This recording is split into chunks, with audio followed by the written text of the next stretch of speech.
Gravando.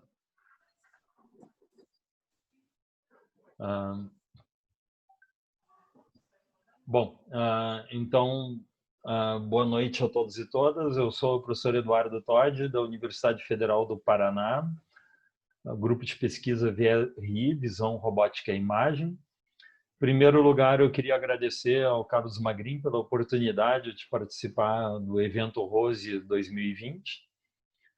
Eu preparei uma apresentação um pouco diferente para vocês, espero que dê tudo certo. O objetivo é falar sobre robótica móvel de uma maneira genérica, dando uma visão ampla do tema do que a gente trata em robótica móvel. Depois eu coloco à disposição para discutir pontos específicos e responder perguntas. Bom, então eu vou lá chavear a tela aqui. Você tem que trocar aqui, não é?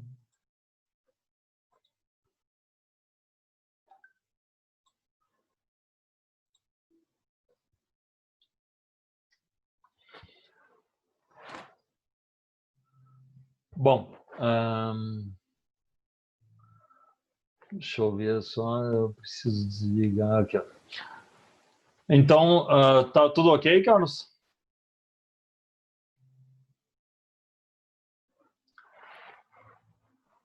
Tudo ok, professor Todi. Tá, perfeito. Então, a gente vai falar sobre robótica móvel.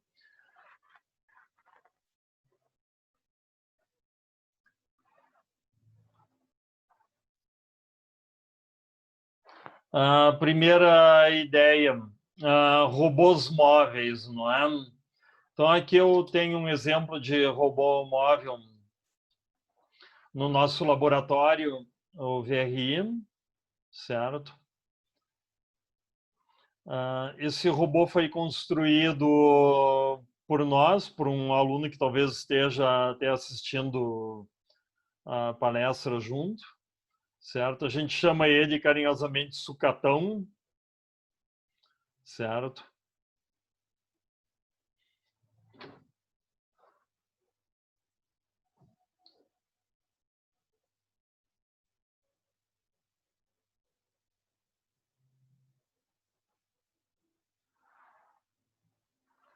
Aqui eu tenho o ambiente onde a gente está usando o sucatão. Nota que ele cria um mapa à medida que está caminhando pelo laboratório, mas isso mais adiante a gente vai falar em detalhes.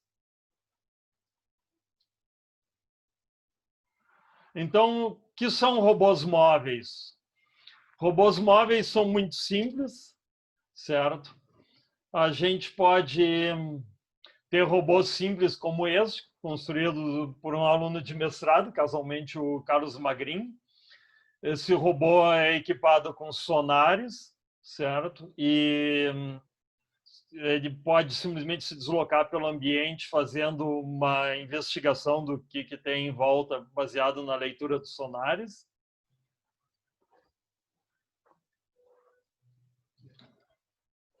Desligar o som do Minecraft.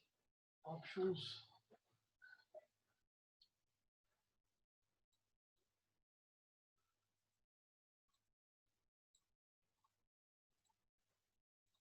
Tá.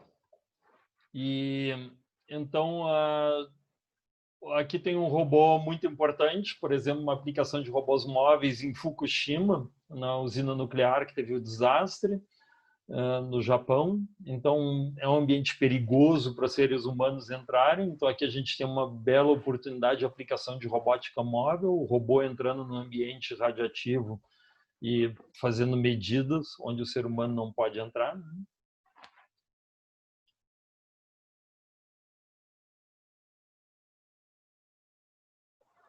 Aqui a gente tem um robô móvel, ele é brasileiro, certo? Eu coloquei uma camisetinha da seleção brasileira ali no canto. Ele faz operações em estoques de logística para carregar pallets dentro de depósito.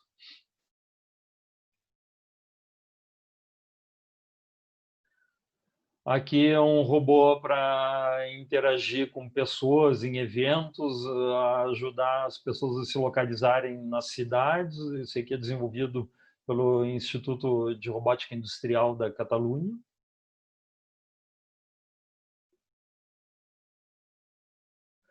Um campo de atuação em robótica móvel muito importante hoje em dia, é um ponto quente em pesquisa na Europa, são robôs móveis para auxílio a tarefas domésticas.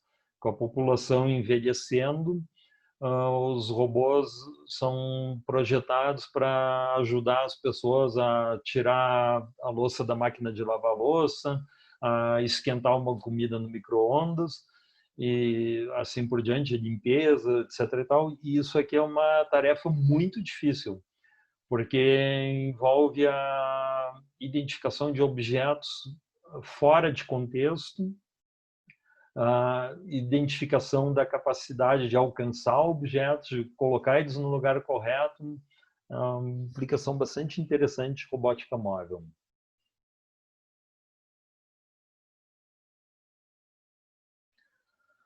Aqui é um robô do Instituto de Robótica Industrial da Alemanha, de Karlsruhe, do FZI. Esse robô também é um robô cozinheiro, tá? Ele inclusive fez os biscoitinhos de Natal numa demonstração, certo?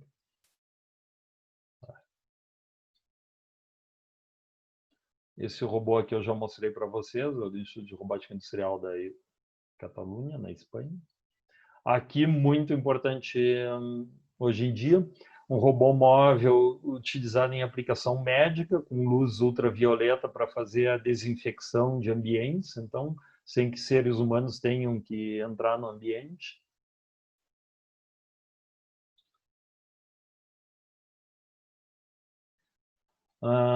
Robô móvel atendendo o paciente de Covid, certo? Então, se aproximando, lendo as medidas, perguntando se o paciente precisa de alguma ajuda, conversando um pouco com ele. No quadrinho menor, um robô móvel, na verdade, é um tablet sobre rodas, mas dedicado a fazer a triagem dos pacientes, então, para poder conversar com os pacientes sem que haja contato humano da equipe de enfermagem.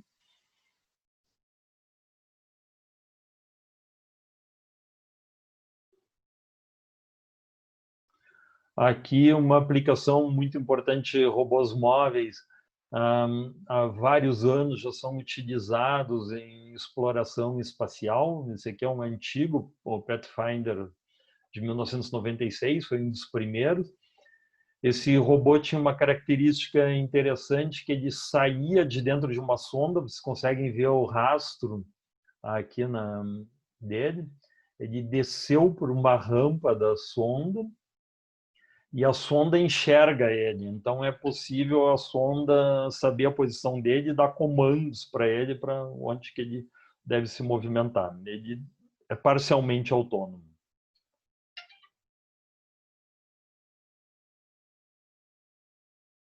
Aqui é um robô muito mais moderno. Esse aqui é para exploração de Marte, vai ser lançado agora, nos próximos dias, até casualmente, certo?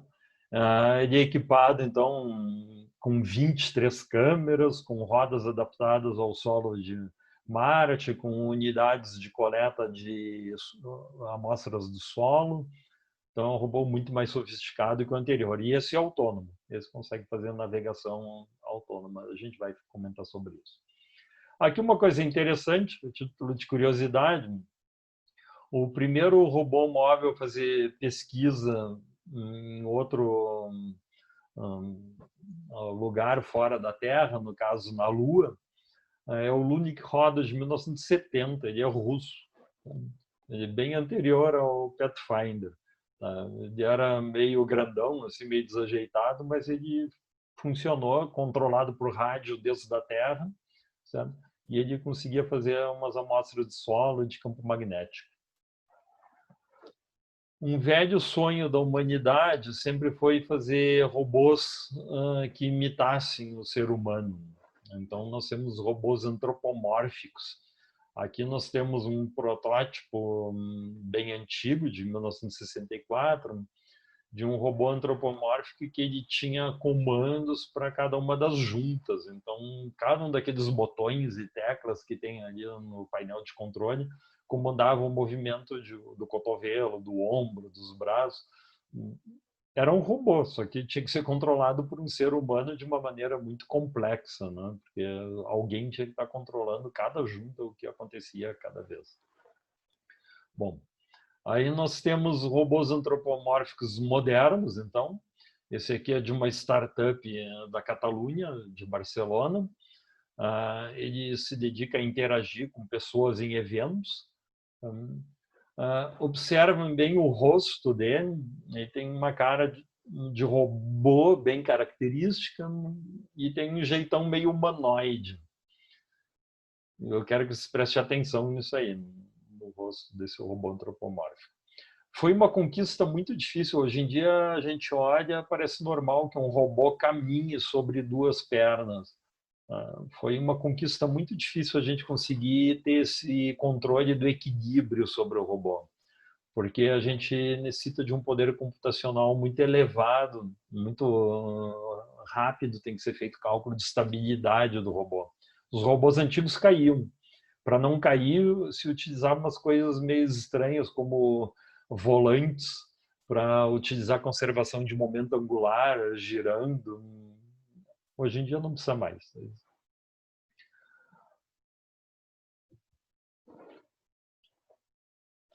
Aqui está um robô antropomórfico. Olha a cara dele, que bacana. Ele parece mais assustador, né? O outro era simpático. Então, é isso que eu queria falar para vocês agora sobre esse tema. É um tema bem interessante. Existe uma coisa que se chama o Uncanny Valley, certo? Que pode se traduzir como Vale da Estranheza.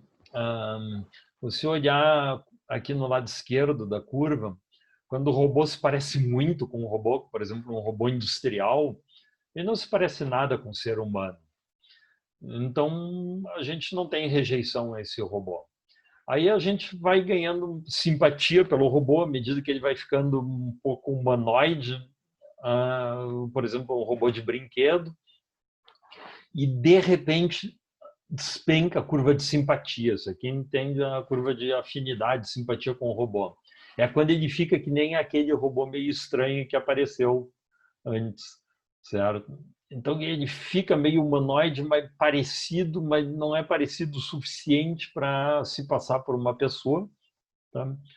Mas ele tem aquele jeitão de robô. Então, por exemplo, algo que se enquadra nisso aqui geralmente são órgãos artificiais, uma mão artificial, um braço. A pessoa tende, a primeira impressão é meio de estranheza com isso. E depois, à medida que você consegue fazer mais parecido com um ser humano, a gente volta a ter simpatia pelo robô. Para evitar esse vale de antipatia, então, se faz o robô bem com cara de robô mesmo, como aquele primeiro que eu falei para vocês. Tá? Foi de propósito que ele tem aquela cara bem robotizada, não tão assim parecido com o ser humano. Uma outra aplicação de robô bem bacana que tem são exoesqueletos. Tá? Não parece, mas são robôs. Tá? A gente acopla na perna de uma pessoa paraplégica, por exemplo, e ele pode ajudar a pessoa a caminhar. Certo? Nas costas tem um mochila com a bateria. Tá? Isso aqui é uma aplicação bem bacana de robótica móvel. Robôs móveis têm algumas missões a serem cumpridas. As principais são no planejamento de caminho. Então, eu estando num ambiente, eu tenho que saber, puxa, por onde que eu tenho que ir. Eu tenho que fazer o controle da navegação, saber como é que eu controlo o robô para ele se deslocar nesse ambiente. E eu tenho que fazer o controle fino de movimentos para que ele cumpra aquela navegação que eu planejei.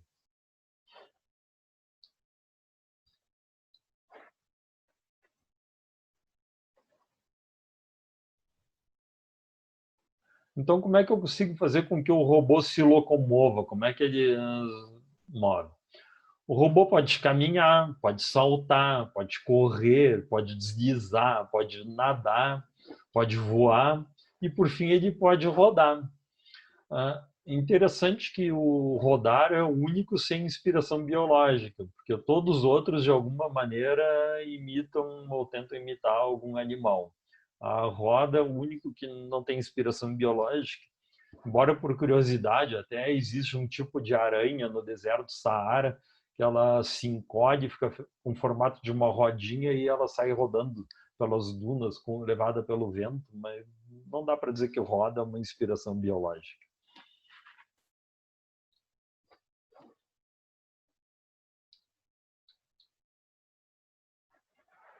Uma característica importante da locomoção é a estabilidade. Então, o robô então precisa ter estabilidade no contato dele com o solo.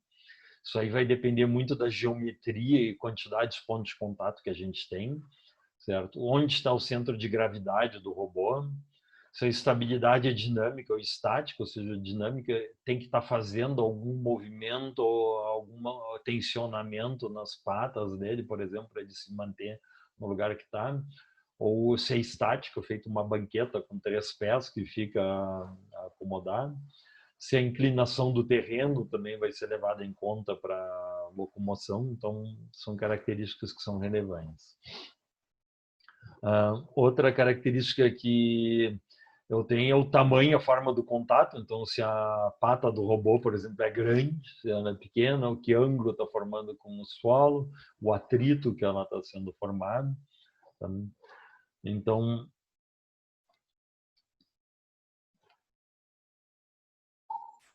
aqui eu tenho um robô adequado para locomoção em ambiente arenoso, certo? Então, as rodas foram desenvolvidas para esse fim, as patas têm suspensão adequada para esse ambiente, certo?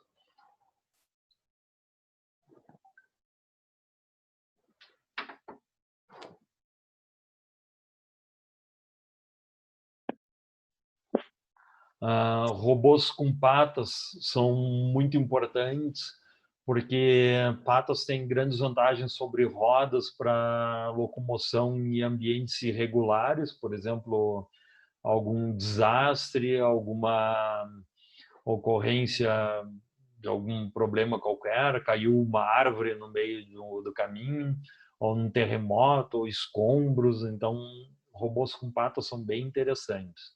Tá? Como é que eu controlo o movimento das patas? Então,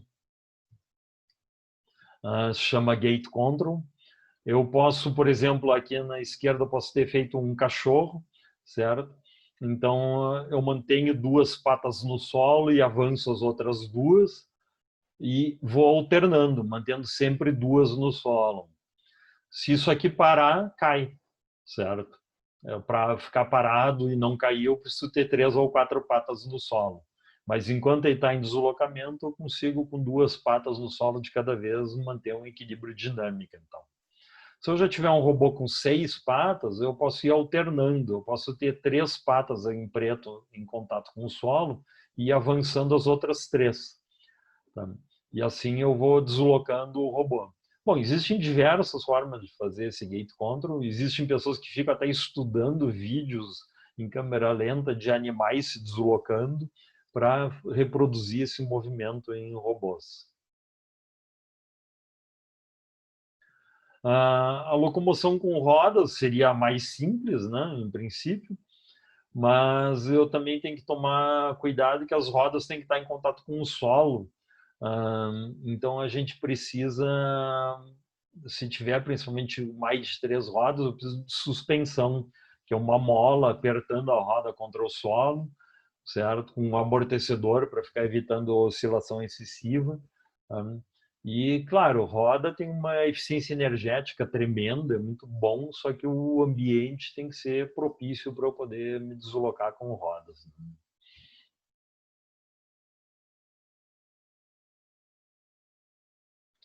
A manobrabilidade é uma coisa importante. O Darcy é um aluno de doutorado da UFPR, trabalha na Universidade do UT. Eu acho que ele, inclusive, está na nossa palestra. Esse robô aqui foi desenvolvido pelo Darcy, certo? Esse robô tem uma configuração interessante, porque ele tem 3 rodas, que estão dispostas a 120 graus cada uma, né? Como pontas de um triângulo equilátero. E essas rodas, elas têm rolamentos, então elas podem se deslocar lateralmente também, se chamam rodas suecas isso. Tá?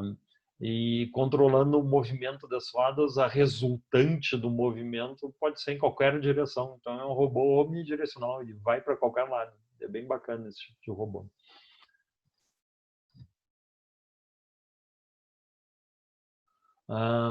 Aqui é um robô muito primitivo, tá?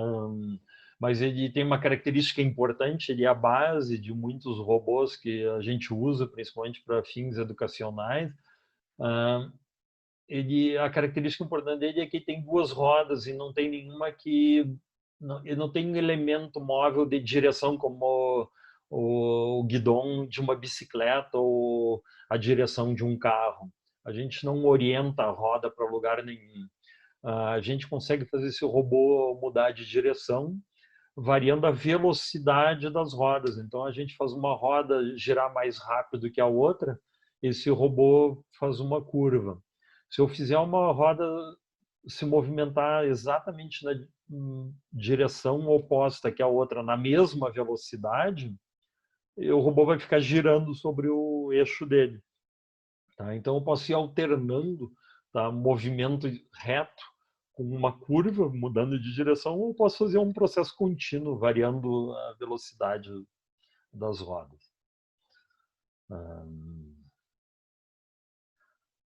Aí tem uma questão que é a controlabilidade, que é a inversa manobrabilidade, ou seja, eu posso ter mais graus de liberdade, eu tenho um controle mais complexo, certo?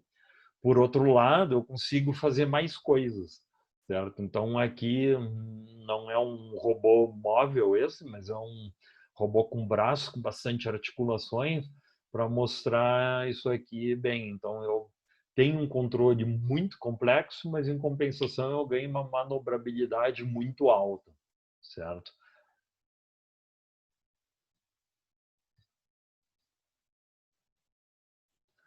Uma questão fundamental em robótica móvel que diferencia de robôs fixos é que eu preciso saber onde é que o meu robô se encontra no meio ambiente. Imagina que ele está andando aqui no meio desse nosso mapa, no meio desse nosso ambiente. Tá? Eu preciso saber onde é que o robô se encontra. Eu poderia, por exemplo, fazer integração de movimentos, fazer o controle de quantas voltas cada roda executa, e com isso conseguir calcular o deslocamento do robô. Só que eu tenho problemas com terrenos irregulares, as rodas escorregam, elas batem obstáculos, o diâmetro da roda não é exatamente o que eu quero. Então, eu tenho bastante erro se eu só usar a contribuição de cada roda. Mas eu poderia fazer uma localização grosseira baseado só no movimento das rodas.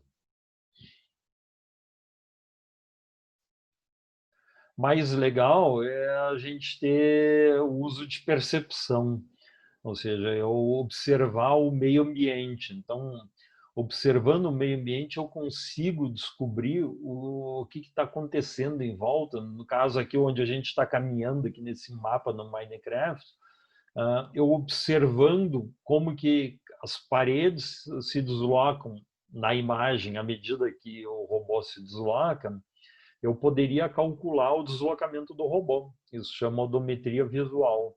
Então, aqui tem um robô com um braço, então ele manda a mão fazer um determinado movimento, mas ao mesmo tempo a câmera nos olhos dele observam, as câmeras nos olhos deles observam o deslocamento do braço. E com isso a gente consegue calcular um erro e fazer a correção no movimento que foi feito. Então, aí eu utilizo a percepção de variáveis que eu percebo do ambiente. Então, bom, eu vou ter que usar sensores para fazer isso aí, para perceber o ambiente e ter uma localização melhor. Então, a gente pode usar um monte de coisas, né? Eu posso usar, por exemplo, uma câmera CCD, um scanner laser, um sensor com câmera que tem infravermelho, como Kinetic. Posso usar encoder nas rodas para tentar medir com mais precisão quantas voltas cada roda dá. Posso utilizar bumpers, que são para-choques, né, para perceber quando o robô bate em alguma coisa. Posso usar sensores ultrassônicos, que por meio de ultrassom, a gente vai dar uma olhadinha nisso também, eu consigo detectar a distância para objetos. Posso usar uma unidade inercial para poder calcular o movimento do robô a partir de variação inercial. Posso ter sensores fotoelétricos para ver diferença de claro e escuro, para também tentar inferir o movimento do robô a partir disso, certo? A primeira coisa que eu tenho, então, é encoders. Com encoders eu consigo descobrir exatamente o quanto cada roda está girando. Como é que funciona um bom encoder?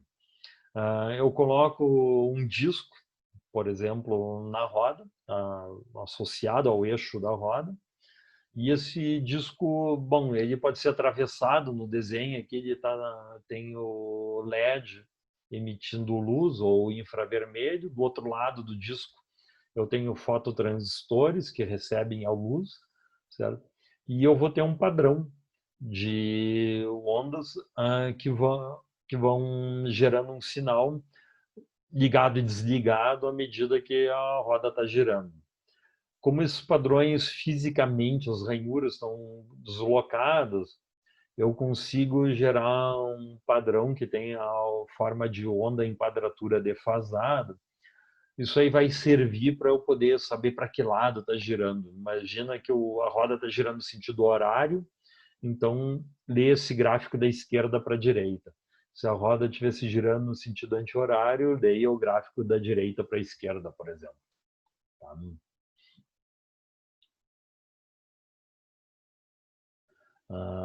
Aqui tem mostrando um osciloscópio, tá? O robozinho, mostrando as ondas que eu falei ali dos dois sensores que tem no encoder.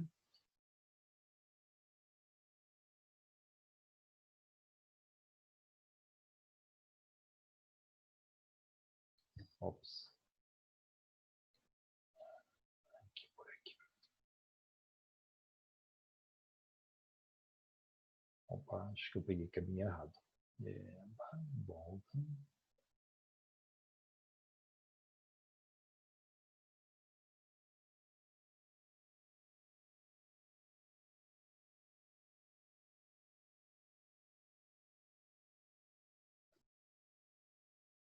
Bom, eu acabei de me perder aqui no espaço, vou ter que voltar.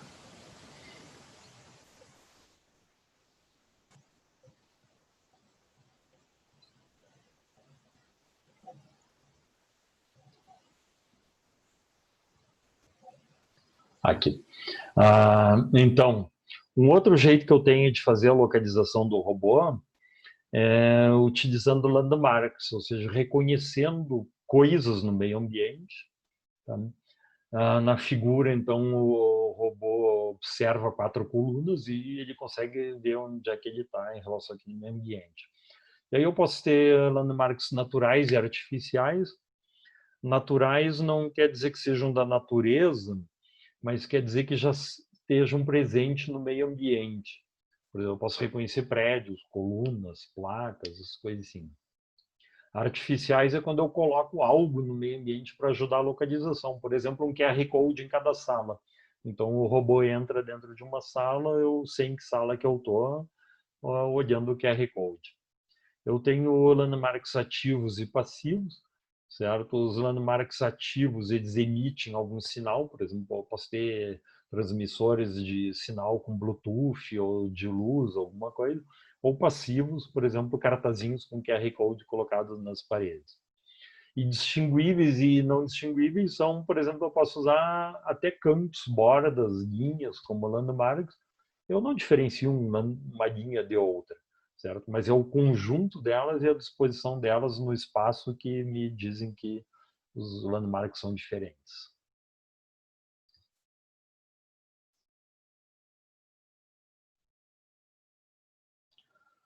Claro, um jeito de fazer a localização do robô é com GPS. Alguém poderia se perguntar Por que eu não faço sempre com GPS, a localização de robôs, certo? Basicamente, o GPS a gente faz uma triangulação entre as distâncias até os satélites. Eu determino as distâncias pelo tempo. Os satélites, todos eles em volta da Terra, eles têm o relógio sincronizado.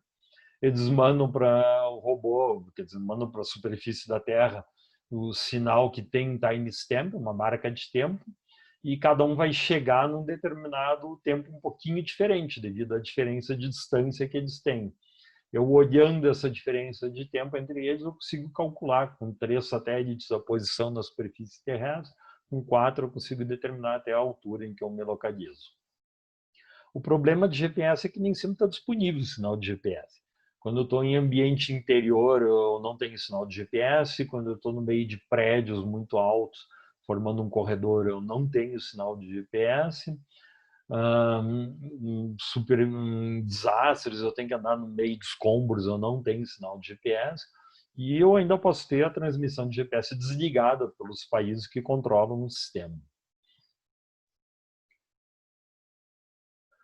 Os sensores de ultrassom, eles funcionam por eco, que nem um morcego, né? Então eles transmitem um pacote de ondas e como isso se propaga no ar a mais ou menos 340 metros por segundo, eu calculando o tempo de retorno, eu consigo calcular a distância do obstáculo, lembrando que eu tenho o caminho de ida e o de volta, né? Então eu vou dividir por 2 a distância que eu calcular com base nesses 340 metros por segundo.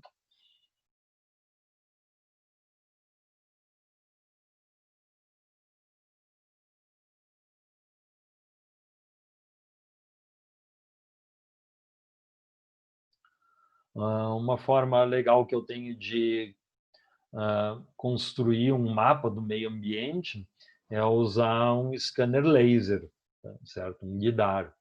Então eu tenho um feixe de raio laser fazendo uma varredura no ambiente e aí sim com uma precisão muito boa eu consigo determinar a distância que se encontra cada das reflexões do feixe raio laser. Isso aí tem resoluções variadas, pode ser 1 grau, meio grau, alguma coisa assim, mas eu consigo desenhar num plano uma imagem muito boa do meio ambiente. Só que isso é caro. Tá? Existe um jeito barato de eu fazer uma triangulação laser. É simplesmente pegar um feixe de raio laser e numa câmera colocada ao lado do laser. Então aqui, ó, aqui está a lente da câmera, aqui está o plano de projeção. Eu determino o deslocamento desse ponto.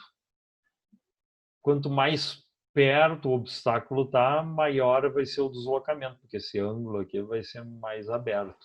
Quando está longe, o ponto vai se aproximar da borda de cima aqui no desenho. Então eu consigo, de uma maneira meio caseira, meio simples, mas consigo calcular a distância. Isso é bom para experimentos caseiros. Funciona bem até 1 metro, 2 metros, funciona bem isso aí. Dá para fazer sensor laser baratinho.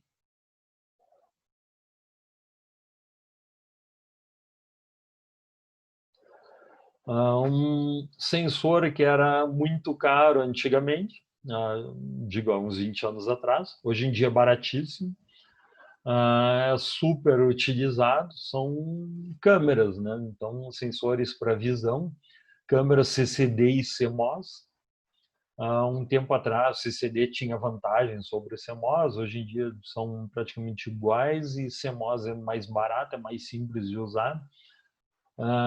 O CCD, só para entender a diferença, quando alguém falar para vocês câmera CCD e câmera CMOS, o CCD ele armazena cargas em cada pixel, em cada célula onde é projetada a imagem. Então a imagem é projetada por uma lente em cima dessa retina, né, desse array aqui de sensores CCD. E a cada momento eu leio a carga de cada célula, uma de cada vez, e converto a tensão armazenada em cada célula Tá? A carga eu converto para tensão, e aí depois converte para um valor digital. Já no CMOS, eu consigo fazer essa conversão simultaneamente em todos os pontos. Então, depois eu só tenho que ler esses pontos de cada vez. Certo? Então, essa é a diferença entre eu ter um sensor CCD e um CMOS. Bom, indo então para coisas mais sofisticadas, a coisa mais chique hoje em dia é a visão computacional. Né? Então, para robótica móvel, está muito fortemente relacionado hoje em dia com visão computacional. Então, o ramo da inteligência artificial entrou fortemente junto com a robótica para a gente poder fazer a localização de robôs. Visão computacional é algo muito amplo, que então, além da inteligência artificial, tem uma ligação muito forte com robótica, mas também com computação gráfica para gerar imagens, né? Para interpretar imagens, para interpretar ações de pessoas, para aprendizagem computacional. Isso aqui a gente vai só falar muito por alto, que se usa em robótica. Nós temos palestras no ROSE que são voltadas à inteligência artificial. Então, só por curiosidade, isso aqui foi obtido por IOLO, tá? É uma rede neural Deep Learning, que consegue identificar muito rapidamente classes de objetos. Então, ela está classificando aqui carro, bicicleta, pessoa. Ela é muito boa nisso. A IOLO é uma rede muito boa na identificação de classes de objetos.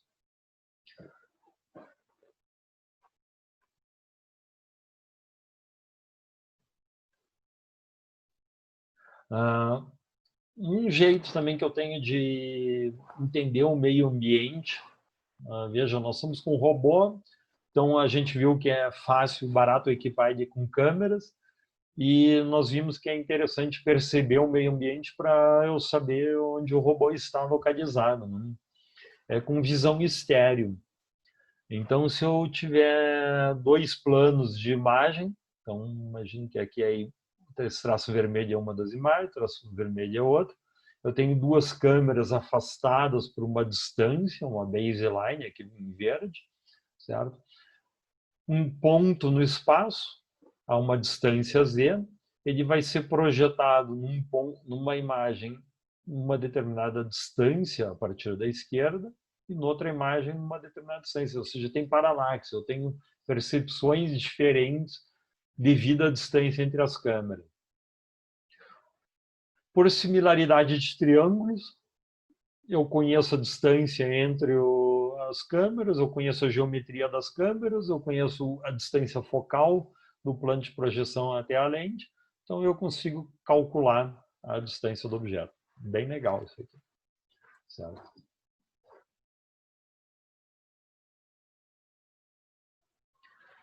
Então, eu olhando diversos pontos, então olhando o ponto do mapa aqui da França, aqui em cima, olhando esse objeto aqui em cima da mesa e vendo a diferença de posição deles nas imagens, eu consigo calcular a distância que eles estão da câmera.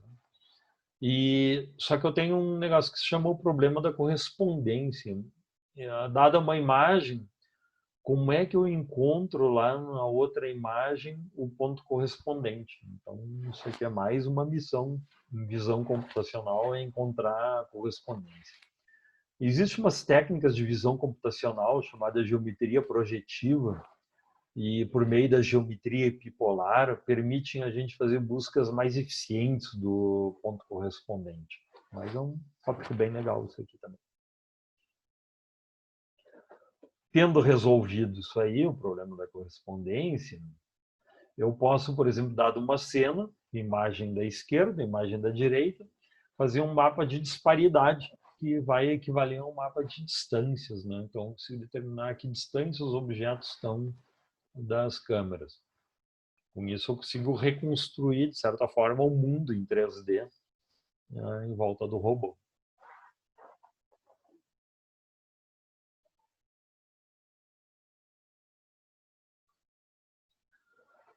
Uma aplicação de processamento de imagens e é a recuperação de imagens. Tá? É mais que processamento de imagens. Eu, dado uma imagem, eu querer encontrar ela num dataset, num conjunto, com, às vezes tem milhares de imagens. Aqui, por exemplo, tem mais de 5.000 imagens. Então, eu quero encontrar uma determinada imagem. O que isso tem a ver com robótica móvel?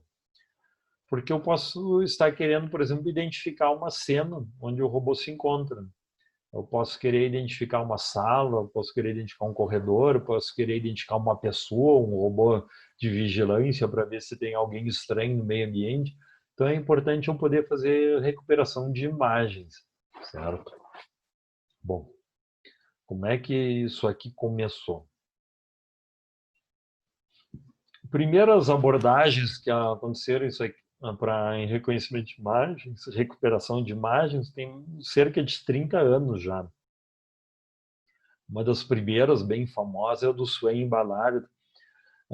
Era simplesmente pelo histograma de cores. Cada pixel tinha um vetorzinho RGB, escrevendo ele, e a gente, procurando um objeto, procurava um objeto que tivesse a mesma distribuição de cores que o objeto que a gente estava buscando. Então, se estava buscando a pessoa lá com casaco vermelho e calça branca na imagem, eu tinha um histograma de cores, e, ó, vermelho, branco, onde é que tem na imagem algo vermelho e branco? Bom, conseguia recuperar alguns objetos, conseguia identificar objetos na cena, mas claro, era muito frágil. Se eu estivesse procurando algo verde, que eu não ia encontrar nunca nessa imagem.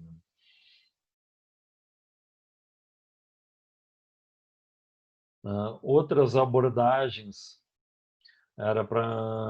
foram baseados em autoimagens, autovetores, autovalores. Isso aqui é um derivado da geometria analítica e a álgebra linear. Eu conseguiria, por exemplo, nesse experimento aqui, treinar com um conjunto de imagens e fazer como se fosse um espaço vetorial. Aqui o espaço são 7 imagens, eu consigo reconstruir cada uma dessas 16 imagens que estão na esquerda como uma combinação linear dessas 7. E então cada rosto vira um ponto num hiperespaço de 7 dimensões.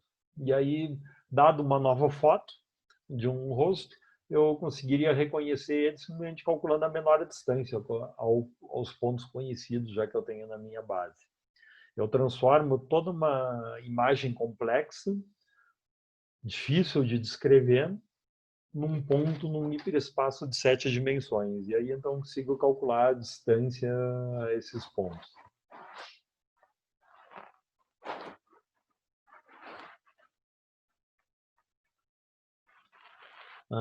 Características simples para eu reconhecer espaço são detectores de bordas, de canto.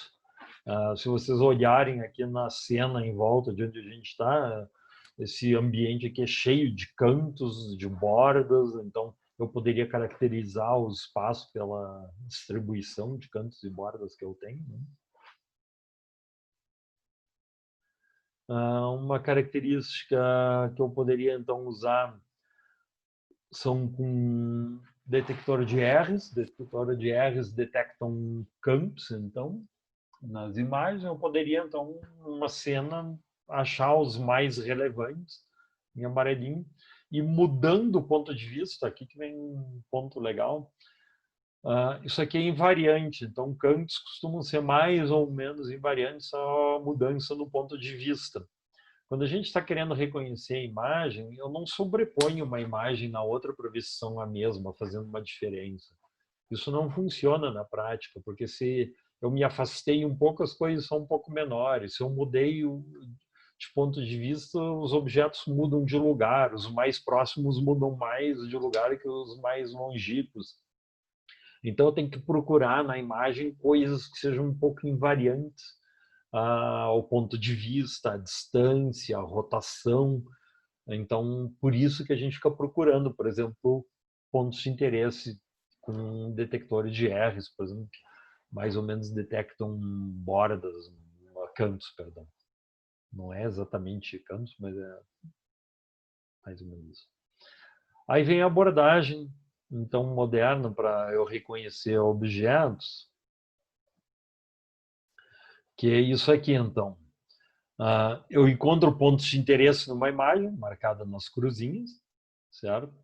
E para cada ponto de interesse eu faço um descritor. O que seria eu fazer um descritor? Olha, eu posso calcular o histograma, ou seja, a distribuição de cores que eu tenho, distribuição de graus de intensidade, né? Imagem em cinza.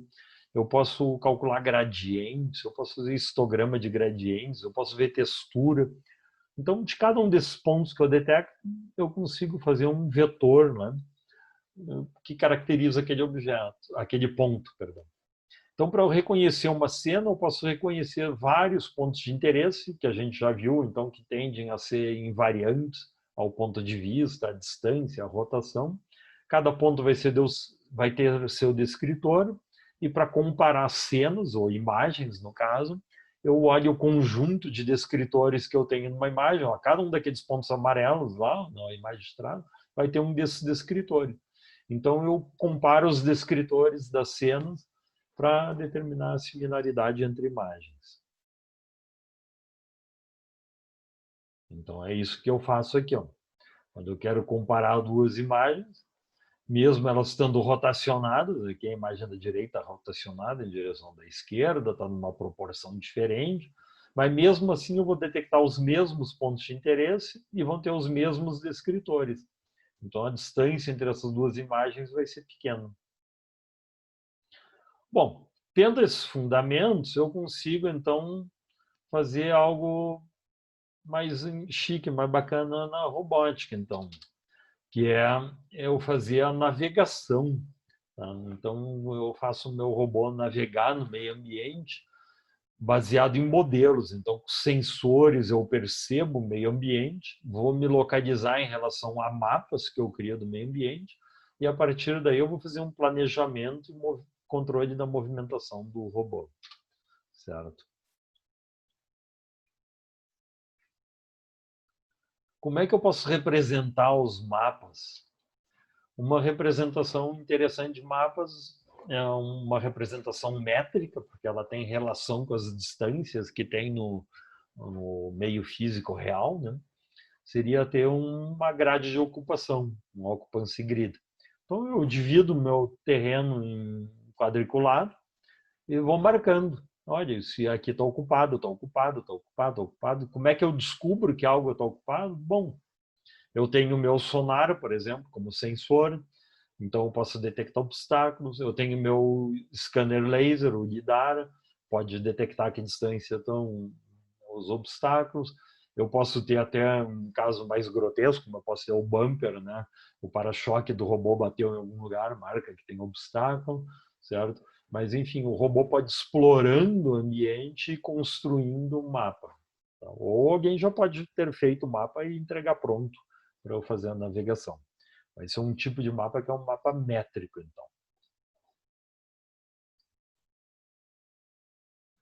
Um outro tipo de mapa que eu tenho é, por exemplo, baseado em características. Eu posso ir encontrando ao longo de um espaço, então aqui um espaço bidimensional, eu vou encontrando pontos, aqueles pontos de interesse que eu tinha lá, certo? E para cada ponto eu tenho o seu descritor, né? Então são as características. Então eu não estou construindo um mapa do ambiente em si exatamente, mas eu estou construindo um mapa das características dos descritores que eu fui encontrando ao longo do caminho. E eu me localizo em relação a eles.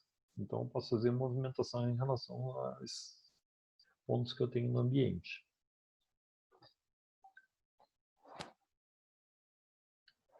Outra forma de representação é a geométrica.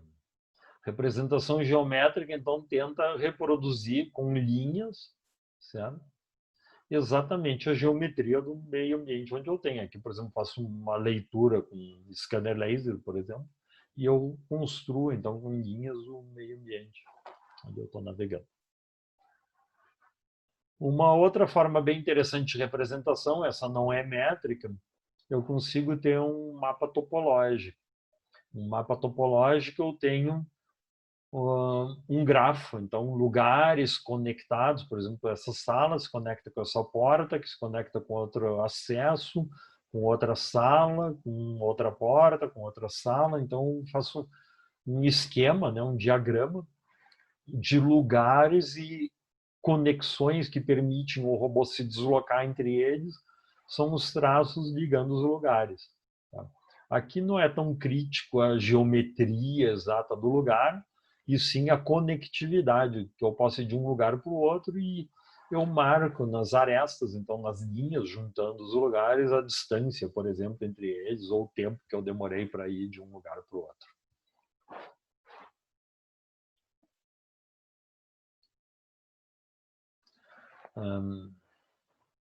Aqui eu tenho um caso interessante. Imagina que, entenda esses traços pretos como paredes, por exemplo. Eu tenho o robô aqui na posição inicial embaixo. O robô se desloca em relação a essas paredes. Por odometria eu posso descobrir, olha, eu desloquei essa distância, só que eu posso ter tido um erro. O robô pode ter ido parar em qualquer um desses lugares aqui que está nessa nuvem cinza. Eu não sei exatamente onde eu estou. Quanto mais escuro o ponto, maior a probabilidade de estar. Eu acredito que eu fui reto, mas pode ser que eu tenha ido mais para um lado, pode ser que eu tenha ido mais para trás. Se eu avançar mais um pouquinho, os meus sensores vão me dizer que eu estou entre paredes. Então eu já sei que eu estou num daqueles lugares ali onde tem as nuvenzinhas pequenininhas. Se eu me deslocar mais um pouco, aí eu sei, bom, agora eu tenho uma parede na esquerda, uma na direita e uma passagem pela frente. Só um lugar aqui nesse mapa tem essa configuração. Então eu sei onde é que eu estou. Então a gente consegue trabalhar com várias hipóteses num mapa dessa maneira. A gente vai refinando a estimativa de localização. Isso aqui se chama localização probabilística. Você não afirma exatamente o lugar onde você está. Você tem uma distribuição de probabilidade que pode ter múltiplos picos e você vai refinando isso à medida que se desloca. Também pode piorar, do mesmo jeito que melhorou, também pode piorar. Né? Se, ops, agora não sei mais onde é que eu estou, então aumenta a incerteza da sua localização.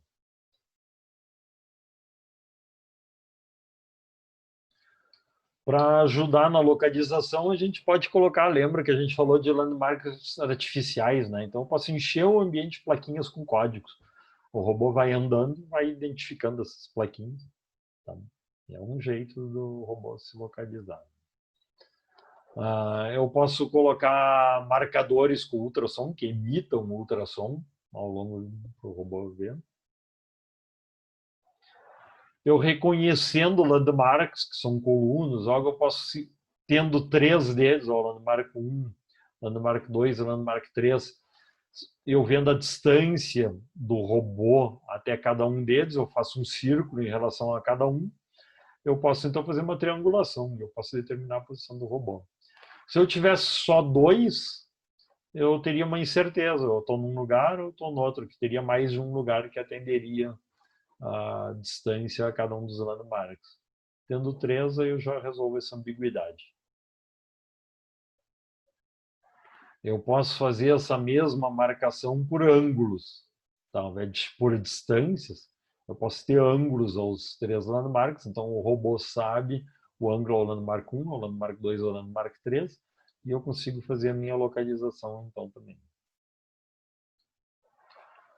Eu tenho incerteza nas medidas, nenhuma medida em robótica super precisa, então essa triangulação na real não me dá um ponto, mas sim me dá uma região onde é que é provável que eu esteja. Eu quero encontrar landmarks no espaço, um jeito que eu posso fazer é detectar por saliência visual. Eu acho bem interessante isso, eu gosto muito dessa parte de visão computacional. Se vocês olharem esses 3 desenhos aqui, esses 3 agrupamentos aqui, vocês vão observar uma coisa. Procurem o tracinho saliente no da esquerda. Puxa, foi super rápido achar, né? A gente não precisou ficar analisando muito cada um deles. A gente é muito bom em detectar diferenças em intensidade luminosa. Vamos procurar o tracinho diferente no desenho do meio também. Também a gente é muito rápido em achar. porque a gente é muito bom em achar diferenças em cores, ainda mais se forem diferenças entre verde e vermelho e azul e amarelo. A gente tem sensores na retina que são sintonizados para achar essas diferenças. E aqui, a gente também consegue achar muito rápido. A gente consegue identificar diferenças em orientação de maneira muito rápida. Então, existe um modelo de saliência visual, é um modelo baseado na visão humana, que diz que a gente consegue muito rápido numa cena encontrar coisas que chamem atenção. Para que o ser humano, os animais têm isso aqui? É para reduzir a quantidade de informação a ser analisada. Sem analisar muito, você rápido já dirige a atenção para determinados pontos da cena. Por exemplo, aqui as chamas, né, os foguinhos aqui na imagem, rapidamente chamam a atenção da gente. Então, a ideia é, quem sabe, a gente pode usar isso para também encontrar coisas que sirvam para o robô se localizar. Eu não vou entrar em detalhes agora, mas um jeito a gente pode pegar a imagem de entrada, analisar quanto a cor, quanto a intensidade, quanto a orientação e misturar essas três coisas que a gente acabou de falar e construir um mapa de saliências. Já vamos ver aqui como é que fica, por exemplo. Por exemplo, se você pegar uma cena, rapidamente identifica na cena, opa, as coisas mais salientes são as bandeiras, certo? Os postes em amarelo, certo? E a vegetação vermelha aqui no fundo, tá? Isso aqui foi obtido por uma implementação computacional do modelo de saliência visual humano, tá? Então, é um jeito rápido de fazer uma análise da imagem. Para que serve isso para a robótica móvel? Bom, isso aqui podem ser os landmarks que vão permitir a localização do robô móvel, por exemplo. Tendo encontrado os landmarks, a gente encontra os landmarks nas cenas e compara com uma cena vista anteriormente, por exemplo, olha a similaridade entre eles e, puxa, já estive aqui nesse lugar. Isso aqui é a cena número 218, acho, por exemplo.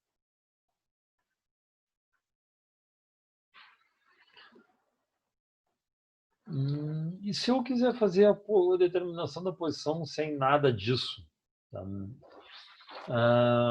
A primeira abordagem que a gente tinha era por dead reckoning. Era que usavam na navegação antigamente. O pessoal navegava pelos mares, tudo baseado nisso aqui. Você tinha um navio, aí você tinha uma bússola dizendo em que direção você estava indo, e você media a velocidade do navio e via por quanto tempo estava... E via por quanto tempo estava se deslocando. Certo? E com isso eu conseguia determinar a distância que eu andava. Eu vou ter que silenciar aqui. Professor Todd, está com microfonia ainda.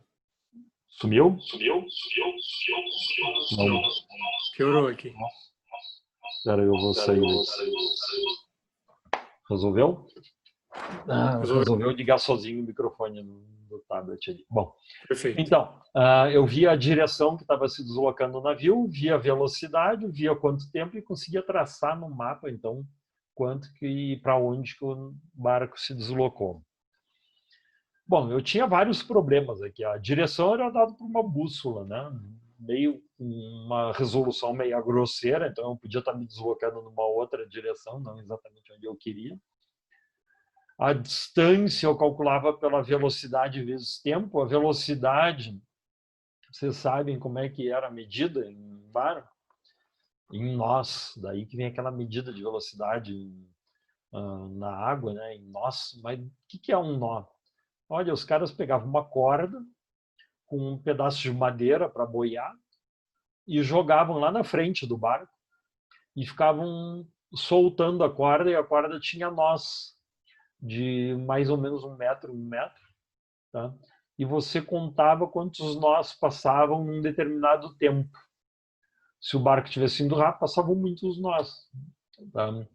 E o tempo, geralmente o cara marcava cantando uma musiquinha, tá? Não era nem como poeta, geralmente, era cantando uma canção. Tá? Então, um monte de imprecisão junto aí. Tá? Mas isso é o dead reckoning. Tá? Aí eu posso fazer algo mais eficiente. Tá? Eu posso estimar a minha posição olhando as estrelas. Tá? Quem está no hemisfério norte tem uma muito boa, muito fácil ver, tem lá bem no norte, no sul a gente tem que fazer um arranjozinho, né? Tem Cruzeiro do Sul, aí estica o braço dele 3 vezes, desce para o horizonte, mas no norte é muito fácil. Se você estivesse exatamente no Polo Norte, a estrela polar, onde é que ela está? Está lá em cima, tá? A 90 graus, né? Se eu me deslocar vindo aqui em direção ao Equador, a estrela polar vai deitando no céu, até que se eu estiver aqui no Equador, ela estaria a 90 graus, ou 0 grau em relação ao solo. Tá? Então, eu vendo a altura da estrela polar, eu consigo saber o quão longe eu estou do Polo Norte, certo? Então, eu consigo ver a latitude. Para quem se confunde, latitude é essas linhas horizontais aqui, né? Quanto que eu estou longe do Equador, certo? Então, olha só, resolvido o primeiro problema. Basta eu olhar para o céu, ver o ângulo para a estrela polar e eu sabia onde é que eu estava. Bom, só mais fontes de erro aqui. Veja que eu estou querendo medir meu ângulo em relação à estrela polar num negócio que está jogando, né? O barco não está parado no mar, tá? Ele tem ondas, ele está oscilando, tem nuvens, então é um troço bem complexo. Mas funcionava, tá? E esse tipo de navegação aí possibilitou o pessoal da Apollo 13 retornar para a Terra, que eles perderam todo o computador de bordo, que já era meio primitivo, mas eles perderam o computador de bordo que tinham e conseguiram fazer a localização deles só fazendo triangulação com estrelas no céu. Bom, a latitude foi fácil entender como fazer, a longitude demorou mais, certo? Quando se descobriu o Brasil, não sabia determinar a longitude direito ainda, tá? Só a latitude. Aí alguém teve uma ideia brilhante, ao meio-dia, imagina que você está em Portugal, ao meio-dia você tem o sol a pino, por exemplo. Se você se deslocar aqui para a esquerda, quando for meio-dia em Portugal, o sol não vai estar a pino, porque é mais cedo, né? Cada cada meridiano aqui, indicando a longitude, o padrão, cada hora equivale a 15 graus. Então, se eu tiver 30 graus mais para a esquerda, eu estou 2 horas menos do que em Portugal. Então, o sol vai estar a pino às 2 da tarde de Portugal e não ao meio-dia de Portugal, certo?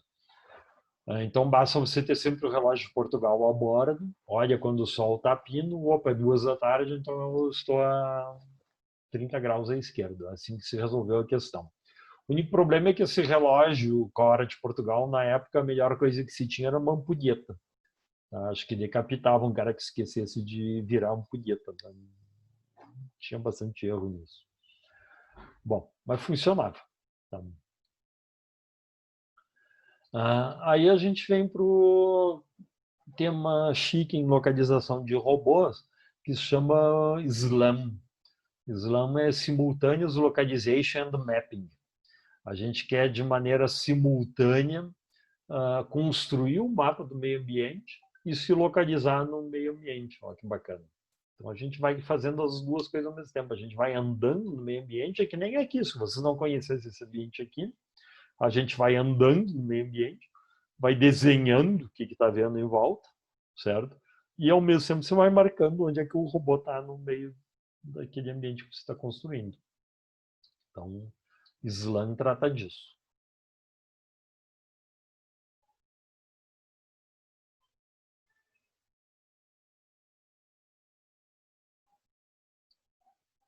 Esse aqui eu coloquei repetido por engano.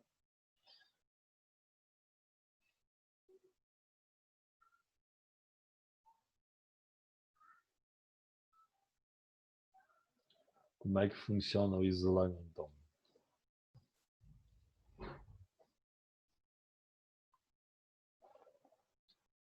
Olha só, então o robô está se deslocando, ele vê 2 landmarks, ele se desloca mais um pouquinho e vê outros 2.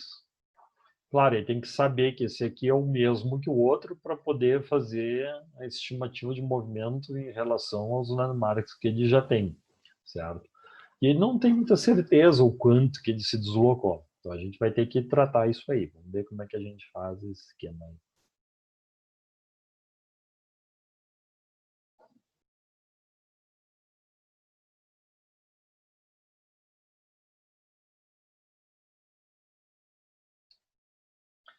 Então aqui a gente usa filtro preditivo de Kalman. Os pontos pretos são características que a gente enxerga.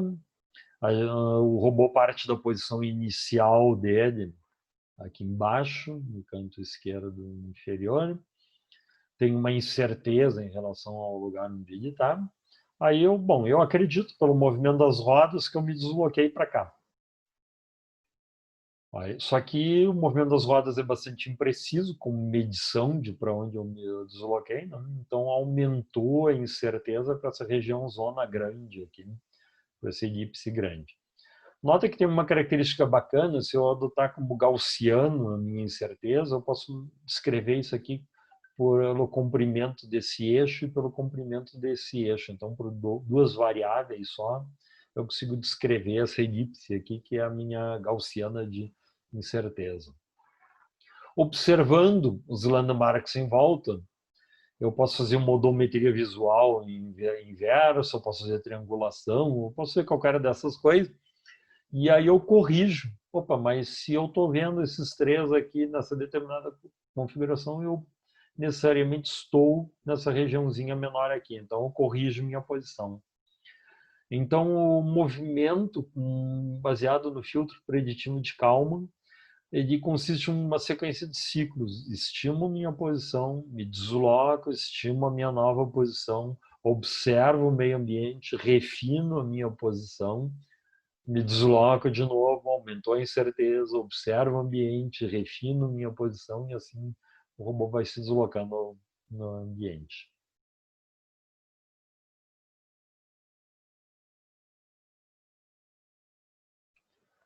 Eu posso ter um tipo de slam, onde X são as posições que o robô tem no ambiente, certo? U são as ações de controle sobre o robô. O que é importante aqui eu observo, são Zs, as observações, para pensar como o que a câmera enxerga, né? Ao longo de um deslocamento no ambiente, eu tenho observações diferentes, tenho posições diferentes e eu guardo todas elas no mapa. Então, eu guardo toda a evolução. Isso é o full slam. Certo? E aqui eu vou construindo um mapa, marcando tudo que eu vou encontrando no ambiente. Eu tenho um negócio que se chama online slam, é mais ou menos as mesmas coisas. Ó. Então, as posições por onde o robô passa, os comandos de deslocamento dele, as observações que tem. Só que eu só me preocupo com a última posição onde o robô se encontra. Mas vou construindo um mapa global também. Certo? O mapa, se for um mapa de características, ele pode ter essa forma aqui, bem interessante. Uma matrizona enorme, tá? Onde em amarelo eu tenho a posição do robô, x, y e θ, se chama pose isso, então x, y a posição no espaço bidimensional, se for um mapa bidimensional, e θ a orientação do robô. E aqui eu vou tendo landmark 1, 2, 3 até N, cada landmark, lembra que é XY, né? Cada landmark no mapa onde é que ele se localiza. E eu preciso ter uma matriz que me dá, lembra que eu falei da incerteza, né? Distribuição gaussiana, incerteza no X e no Y. Cada elemento tem sua incerteza associada, sua gaussiana, descrevendo os landmarks, o robô, e aqui a correlação entre eles, como é que um está em relação ao outro. Isso aqui cresce muito. Imagina que você vai se deslocando para um ambiente rapidinho, você tem 1.000, 5.000 objetos e esse mapa fica um monstro, certo? Então, requer que a gente faça um tratamento hierárquico ou outras formas de tratar isso aí. Simplesmente aquele modelo ideal não é viável.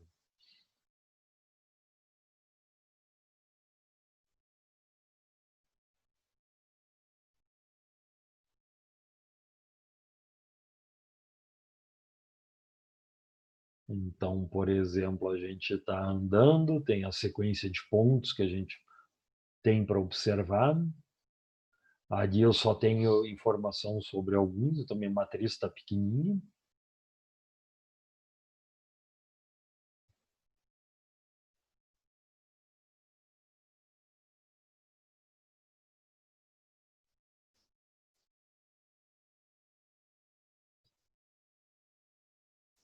Vou dar uma corridinha.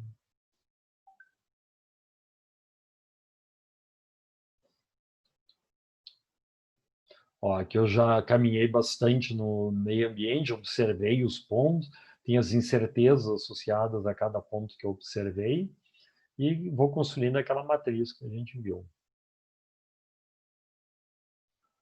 Em resumo, eu posso usar isso aí para, por exemplo, fazer um passeio num parque, certo? E anotando os pontos que eu vou encontrando, os pontos de interesse, fazendo o mapa deles e fazendo a minha localização em relação ao mapa que eu estou construindo. Assim funciona o Slam.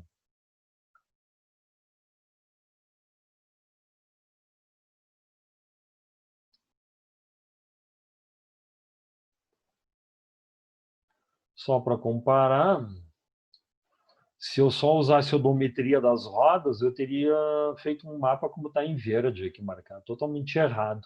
Quanto pelo GPS como padrão, por exemplo, eu teria aqui em azul. Tá?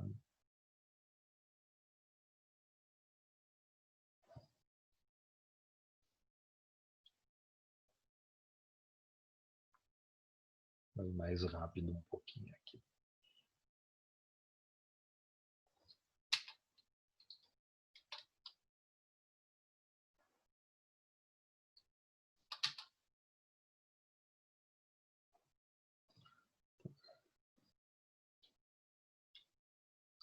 Então, aqui eu consigo desenhar a minha trajetória estimada pelo Slam, que coincide com a do GPS, em relação aos pontos que eu tenho.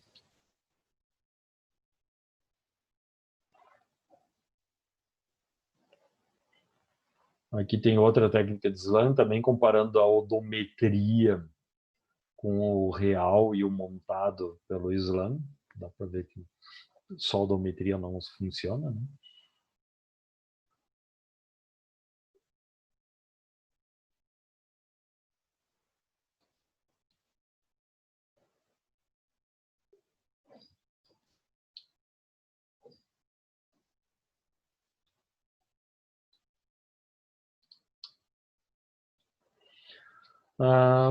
Você pode imaginar que esse cálculo do Slam aí é bem custoso computacionalmente, então a gente pode usar um FPGA, por exemplo, em hardware, um Field Programmable Gate Array, então pode implementar em hardware parte dos algoritmos de identificar os pontos. Isso aqui foi um mestrado de um aluno nosso lá no BRI, o Vitor Schultz. Esse mesmo hardware calculava um descritor que era para os landmarks, que era baseado em posição relativa de estrelas, inventando um descritor baseado em astronomia. E nós estamos chegando já ao fim, aqui de novo no laboratório VRI, com o nosso robô experimental, construído em cima de um robô comercial que tem os sonares, ele é um robô diferencial, vocês já viram como é que se desloca, então um robô desse tipo, que tem uma câmera cinética aqui para a gente poder observar o ambiente, ou poder fazer processamento de imagens, ou extrair pontos de interesse. Nós temos um scanner laser, um lidar no topo dele, ele tem uma plataforma Jetson, que tem uma GPU, e ele se comunica com um computador executando ROS. Vocês também vão ter uma palestra sobre ROS, é o Robot Operating System, que é um conjunto de uma camada em cima do sistema operacional com um conjunto de funcionalidades para a localização de robôs. Aqui o robô construindo o mapa do que ele está vendo com o lidar e fusionando a informação com a câmera.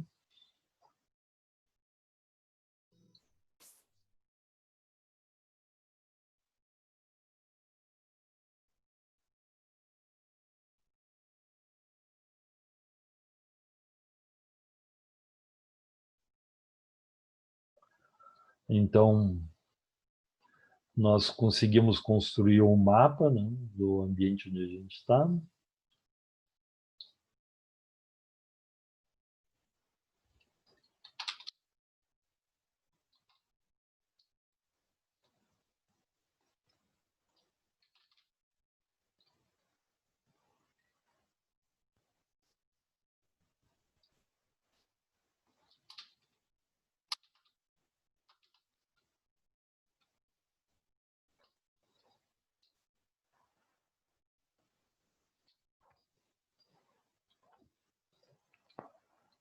E era isso, então.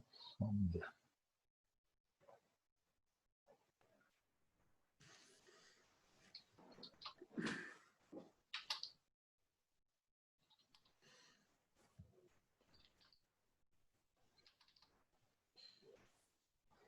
Era isso, então. Muito obrigado pela atenção.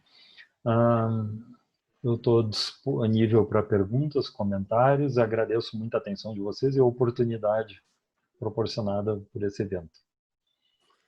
Obrigado, professor Todd. Muito boa a palestra. Bom, pessoal, como o tempo já se esgotou, mas vamos abrir, podem abrir microfone, tá? Se quiserem fazer alguma pergunta para o professor Todd ou mesmo pelo chat que eu estou acompanhando, fique à vontade.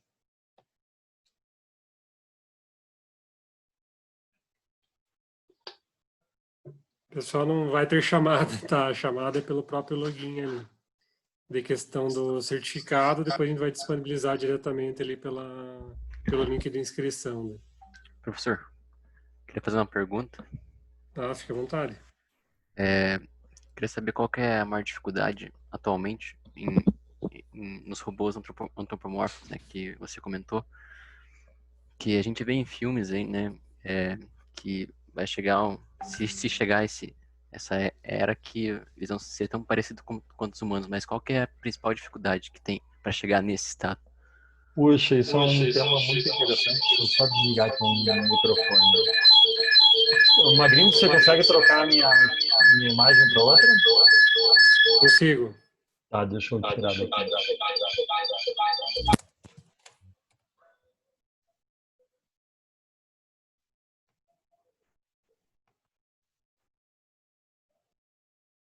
Só um pouco.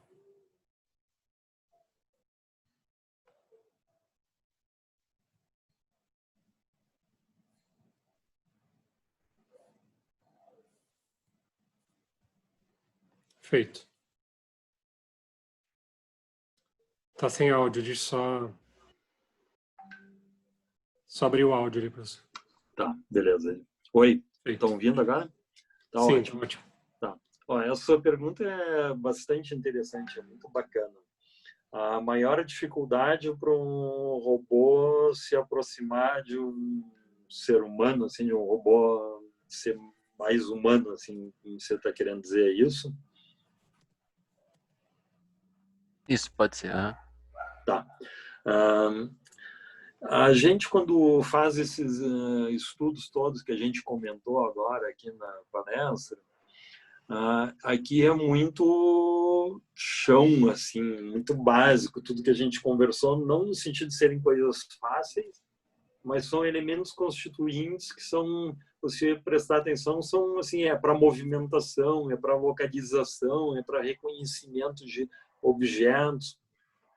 Mesmo com toda a inteligência artificial que nós temos hoje em dia, se você se fixar no que está sendo colocado em cada um dos trabalhos publicados, Um é para reconhecer pessoas, outro reconhece objetos, outro localização, outro reconhece doenças em radiografias, outro reconhece voz.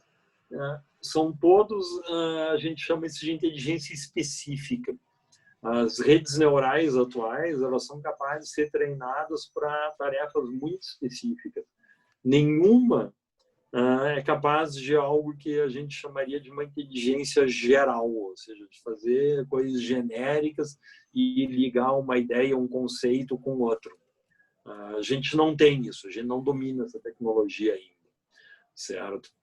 Então, é importante pensar que, com todo o avanço que parece haver, extremamente grande nesse ramo, a gente está engatinhando ainda. Então, o grande desafio é possibilitar que o robô possa tomar decisões que façam sentido, considerando o contexto, por exemplo.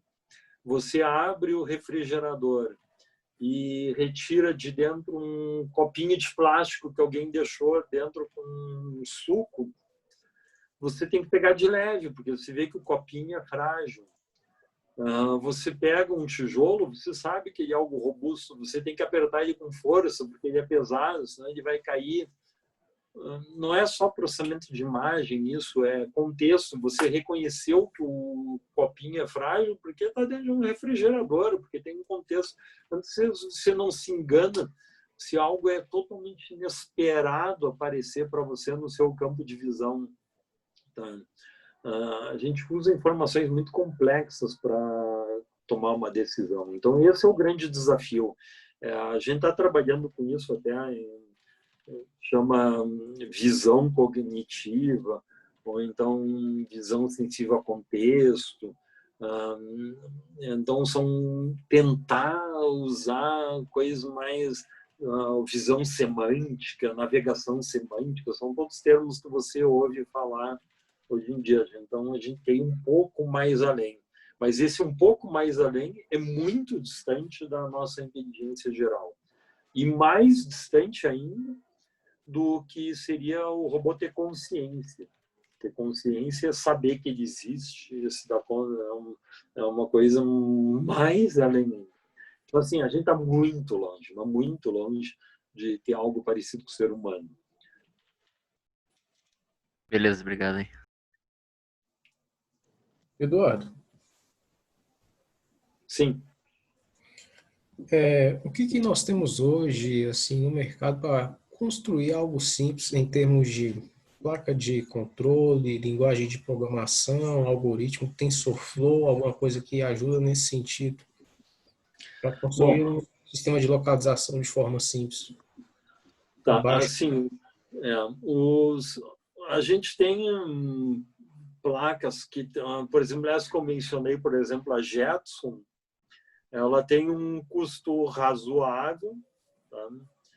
E você já tem uma GPU, então você consegue executar alguma coisa dessas. Veja, uma coisa é fazer um robô móvel, outra coisa é você quer fazer algo mais sofisticado. Então, aí você precisa dessa GPU, por exemplo, para deep learning, para reconhecer objetos, para reconhecer pessoa, TensorFlow. Só que, assim, veja bem, todas essas plataformas embarcadas, elas ainda são muito limitadas comparadas com as GPU que você tem no desktop. Tá? Então, por exemplo, tem a Xavier, que é uma plataforma muito bacana aí da NVIDIA, tá? Bem poderosa, tá? Deve estar custando em torno de uns $1.000 hoje em dia. Não chega aos pés de uma GPU que você põe num desktop. Então, tem que diferenciar uma coisa. Se a gente quer fazer um robô comercial já usando SLAM, já usando câmera, já fazendo localização, usando sonar, certo? Isso a gente consegue montar com o Raspberry. Tá? O Raspberry Pi, tá? Com uma câmera colocada nele. O robô pode comprar uns motores até da China baratos, você consegue montar uma plataforma razoável, mas nunca é muito barato, viu? Por menos de uns R$1.000, você não... Eu até tenho 2 participantes aqui, 2 alunos meus de doutorado, o Carlos Magrinho e o Darcy Tomasi, são os melhores que eu conheço para construir robôs. Os 2 fazem robôs magníficos. Até eu coloquei um robô simplesinho do Carlos Eduardo na imagem e coloquei, até se tiver sobrar tempo, eu ia mostrar um vídeo, mas mostrei só a foto de um robô que o Darcy construiu. Nossa, são robôs sensacionais. Isso aí, sem inteligência artificial, você poderia controlar com Raspberry. Tá? Uma saída que a gente tem para fazer um negócio mais econômico é você colocar um Raspberry, por exemplo, no robô e o Wi-Fi nele, e ele se comunica com o servidor, com o desktop, e você roda as coisas mais pesadas na máquina remota. Isso é mais bacana, é mais barato do que você ficar colocando um super poder computacional no robô. Respondido, muito obrigado. Beleza. Mas, sim, se você quiser depois, mais adiante, trocar ideias com isso, Sim. a gente tem o maior prazer em ajudar qualquer um. Ok, a gente O Sr. Todd tem uma pergunta aqui no chat do Bruno. As técnicas que aprendemos conseguem diferenciar objetos fixos e prevenir colisões com robôs móveis? Eu vi agora, acabei de abrir o chat. Isso. Bom, legal aqui pelos comentários. Aliás, agradeço a todo mundo que fez comentários aqui simpáticos. Parabéns aqui. Tá. Diferenciar obstáculos fixos e objetos móveis é mais complexo, sim. Existem técnicas triviais que são de processamento de imagens, você vê que o objeto se deslocou em relação ao outro, mas existem técnicas mais sofisticadas, com TensorFlow, tá, baseadas em Deep Learning, para você identificar e caracterizar os objetos como sendo móveis. As mais simples são assim, ó, isso aqui não estava antes, agora está, e daqui a pouco não está de novo. Tá? Então, você elimina. Você coloca uma memória de esquecimento assim, no seu mapa. Ó, se eu não estou vendo de novo alguma coisa, eu tiro dali do mapa. Tá? Identifico como objetos móveis. Então, a gente consegue fazer algo. Agora, se você tem um processamento mais chique disponível, aí você pode identificar de uma maneira mais rápida, mais confiável, que algo é móvel, inclusive se está parado. Olha só, eu identifico que é um veículo, que é um carro, ele está parado. Mas como eu identifiquei que é um veículo, eu não vou contar com ele para fazer a localização. Tá? Só que aí eu preciso de identificação de objetos, que hoje em dia não tem jeito, viu? As redes neurais profundas, aí, Deep Learning, derrubaram todos os métodos clássicos. Aí, elas são muito mais eficientes que todos os métodos clássicos artesanais de identificação de objetos.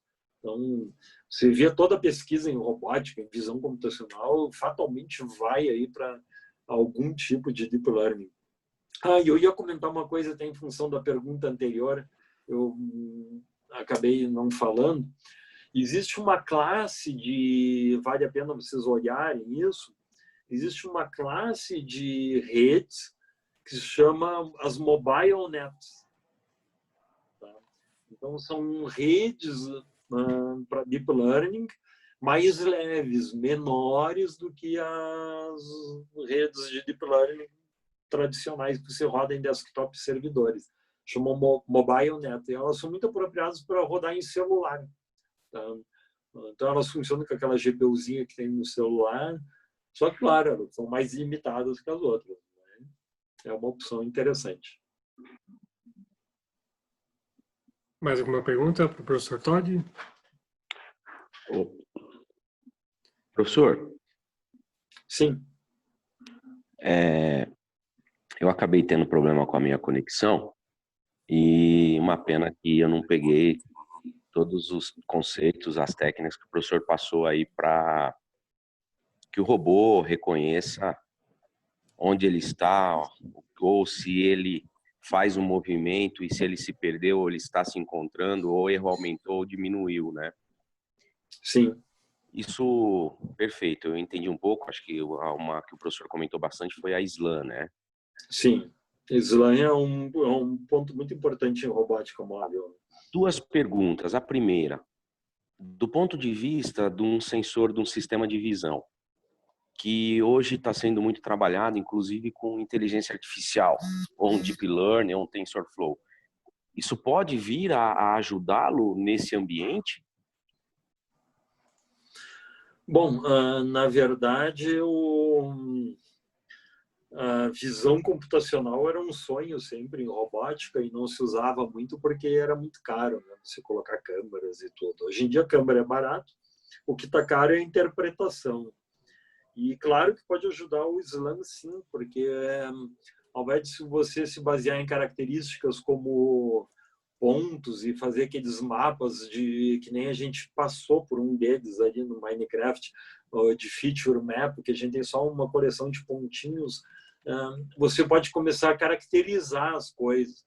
Olha, isso aqui é uma mesa, isso aqui é um refrigerador, isso aqui é a sala.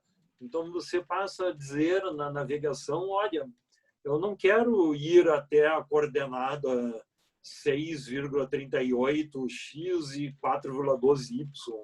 Ninguém sabe o que é isso. Eu quero ir até aquela mesa onde tem sei lá, onde tem um sorvete em cima, onde tem uma taça de vinho. Eu quero ir até aquela mesa, tá? E com isso, com um nível superior, então, de reconhecimento de objetos, a gente pode fazer o que se chama navegação semântica, que é o que tem de mais chique em robótica móvel hoje em dia.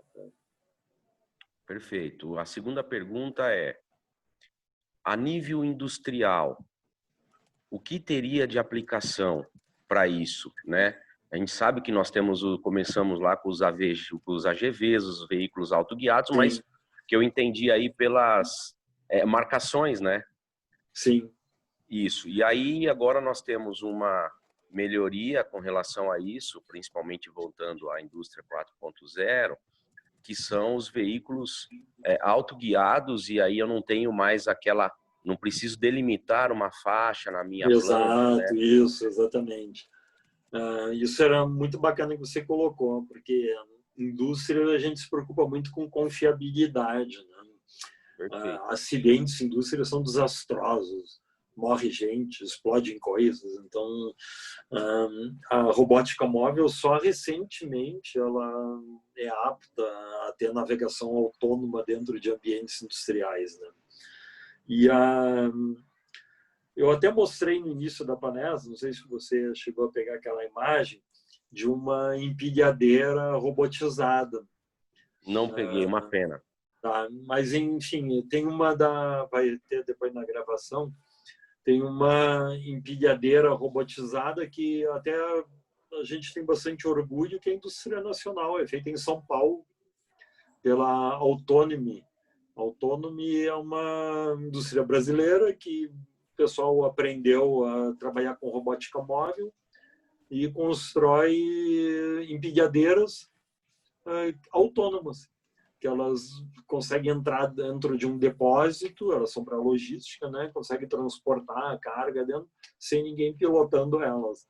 Tá? Caramba! E são super bacanas e funcionam. E, aliás, a propósito, se algum dia quiser ir para São Paulo e for da área de robótica, eles sempre estão querendo contratar gente que entende disso e que trabalha com isso. Tá? Eles vivem mandando e-mail para mim, perguntando se eu conheço alguém que trabalha com isso ou não. Então, isso aí tem espaço na indústria já, e tem umas aplicações que já fogem da indústria convencional, mas é a indústria agrícola, né? Já tem colheitadeiras que conseguem fazer o trajeto no campo sozinho, tem colheitadeiras que se programam para cada dia já complementar a colheita, tem plantadeiras, tem aplicadores de defensivos agrícolas que reconhecem que tem uma plantinha ali, só põe o defensivo agrícola exatamente onde está a muda, então pode borrifar tudo com o defensivo agrícola, ela põe só onde precisa. Tá? Tem toda a parte de drones, que a gente nem falou aqui, porque senão ia ficar a noite toda falando, mas com observação aérea da plantação e contagem de gado, tudo só lembrando que é proibido voo autônomo de drones ainda. Tá? Tem que sempre ter supervisão de alguém. Legal. E posso aproveitar que eu lembrei e colocar um caso Claro. de indústria. Eu não sei se é na GM. A GM tem os veículos autoguiados, autônomos. E um relato de um colega, ele disse que eu não trabalho na GM, né? Trabalho numa outra indústria, mas fazendo a pós com esse colega, ele disse que perdeu-se, acabou a energia, teve uma pane elétrica, enfim, e o robô ficou perdido. Ele teria que levar um blank ou uma matéria-prima para uma planta. Sim. Esta célula ficou parada por conta dessa falta desse material e ninguém sabia localizar este veículo autônomo. Nossa, tá. Isso é uma questão bem interessante que você coloca, né? Me chama muita atenção que você falou ali no final, ninguém sabia. Primeiro, duas coisas que me ocorrem no que você falou. Os grandes fabricantes de automóveis, todos têm já alguma solução de navegação autônoma. Eles não são comerciais ainda, porque eles não podem matar ninguém, né? E ainda é muito fácil você iludir as redes neurais e esse treinamento todo de visão e tudo. Por exemplo, um caso clássico, uma placa de pare, você põe um adesivo no meio dela, os algoritmos já não reconhecem como sendo uma placa de pare. Então, tem várias coisas. Mas isso que você falou de ninguém sabia onde o robô está, me lembra uma outra questão que eu acho bem interessante.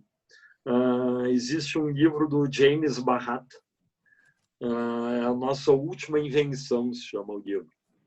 Está na lista dos livros recomendados pelo Elon Musk, da Tesla e da SpaceX, né?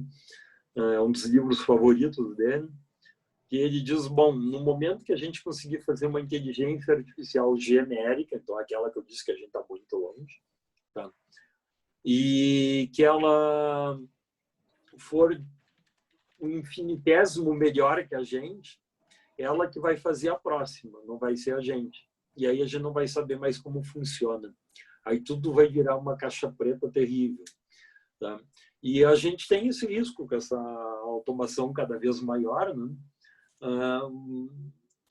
Por exemplo, rede neural, ninguém sabe mais exatamente o porquê que ela está dando um determinado resultado. Esse que é o perigo dela. Tá?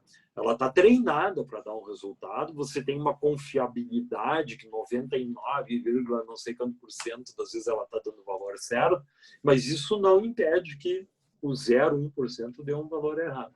Certo? Então, é perigoso, tem um perigo grande nisso. Em defesa de adotar as técnicas é que a gente também erra, né? O ser humano também erra, a gente também avalia mal situações, por isso que a gente faz acidentes muitas vezes. Tá? Mas é um tema bem interessante que você levanta isso aí. A gente tem que se preocupar permanentemente com isso aí. Legal, obrigado. Isso aí. Então, professor Tony, acredito que já fechamos aí as perguntas, né? Já está 9 horas.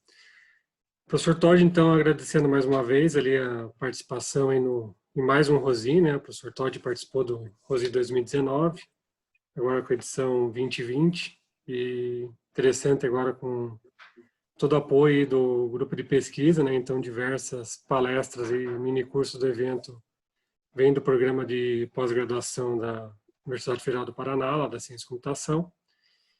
Então, agradeço, professor Todd. Questão da gravação, pessoal, que foi uma das perguntas, depois eu disponibilizo um e-mail, daí o link para a gravação. E é isso daí. Agradeço a participação de todos e não esqueçam que esse é o primeiro dia do evento, tá? A gente vai até quinta-feira, com diversos temas interessantes e relevantes na área de robótica. O Sr. Todd quer dar uma última palavra? Sim, mais uma vez eu agradeço a super oportunidade. Eu tenho muito orgulho de ver o professor Carlos Eduardo Magrin sendo um organizador atuante de um evento importante como o Rosi, já é um evento tradicional em Curitiba. Tá? A gente já espera cada ano que esse evento aconteça. Tá? Como membro de um grupo, de uma universidade que contribui para a formação dele, a gente fica muito orgulhoso de ver os resultados frutificando. Do mesmo jeito que eu comentei de outro aluno, que já saiu agora aqui, teve que sair antes, o Darcy, fazendo um excelente trabalho na Tuiuti. E vamos sempre, a última mensagem que eu queria dar, vamos sempre pensar que robótica é algo importantíssimo, mas a gente nunca pode esquecer o lado humano que tem por trás disso, tem que ser preservado. A vida vale mais, o ser humano é mais importante. Então, todas as soluções de robótica, a gente sempre tem que se preocupar com questões éticas, vendo se a gente está fazendo o correto.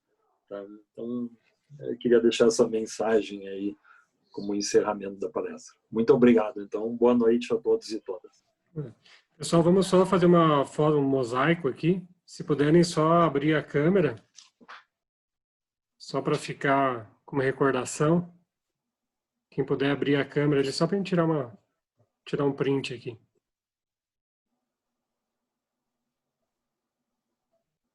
Isso, só.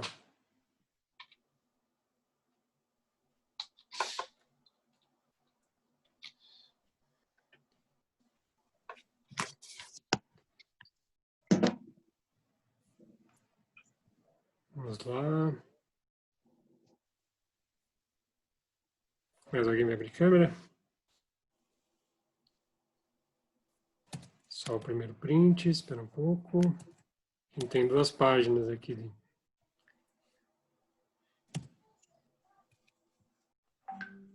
Isso aí, fechou. Mas bom descanso a todos. Então tá, então uma boa noite. Boa noite. Vou encerrar a gravação aqui. Depois a gente vê ali para só compartilhar.